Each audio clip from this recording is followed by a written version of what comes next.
Сәлем достар, сабағымызды ары қарай жалғастырамыз. Бүгін мен өздеріңізге уәде бергендей, T мен H екі әріптен қосылғанда қандай дыбыс беретініне тоқтала кетемін. T мен H біріккенде екі түрлі дыбыс береді. Біреуі Z, біреуі S.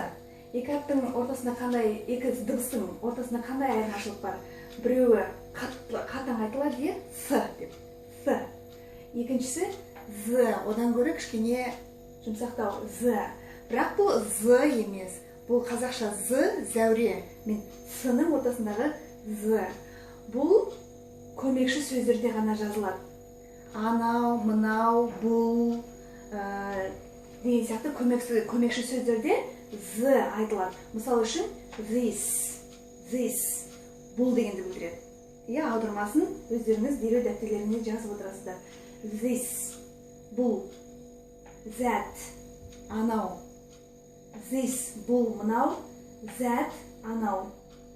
These, кішкене созамыз. These, мыналар. Those, аналар.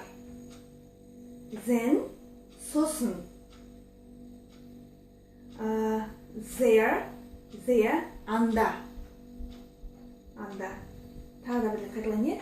This, мынау, бұл. That, анау. These, көпше түрде мыналар. Those, көпше түрде аналар. Then, сосын. Одан кейін there, анда. Келесі оқылу ережесі S. Бұл басқа сөздердің бәрінде S-ны береді. Көмекші сөздер емес, басқа жердің бәрінде S деп оқылады. Мысалы үшін something, бір нәрсе, бір зат, something. S. Nothing, ештеңке. Nothing, еш нәрсе. Thin емес thin, жіңішке. Мысалы үшін thin thread, жіңішке жіп деген сөз. Мынау жіп дегенді білдіреді. S. Thin thread.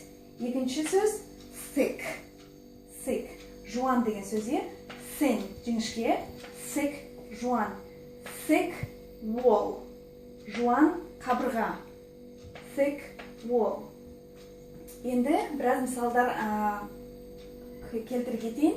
Z деген әріпті, Z деген дауысты оқылатын жағдайға. Мысалы үшін This house is nice. This house is nice. Бұл үй әдемі. Бұл үй әдемі. Өздеріңіз көріп тұрғанда, мына жерде is деген to-be'дің формасы кетті. Ол қазақ тіліне аудармайды, бірақ сөйлем жасау үшін бізге керек. Орысша айтқанда, этот дом есть хорошо деген сөз. This house is nice. Бірақ біз қазақ тіліне оны аудармаймыз. Келесі, that house is bad. Ана үй нашар, жаман. That, анау, house, үй, есть жаңағы орыс тіліндегі, bad, жаман. Ана үй жаман, бірақ to be'дің is түріндегі формасы бізге міндетті түрде керек. Жалпы өздеріңіз байқағанда біздің to be формасынсыз күніміз жоқ.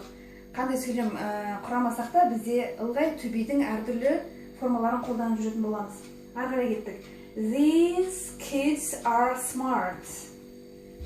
These kids are smart. Мына балалар ақылды. Тағы да to be'дің are деген формасын қолданып тұрмыз көпше түрдегі. These дегенді бағана сіздерге айтып кеткен, мыналар, мыналар көпше түрде. Kids емес, kids are smart. Those kids are not smart. Those kids are not smart.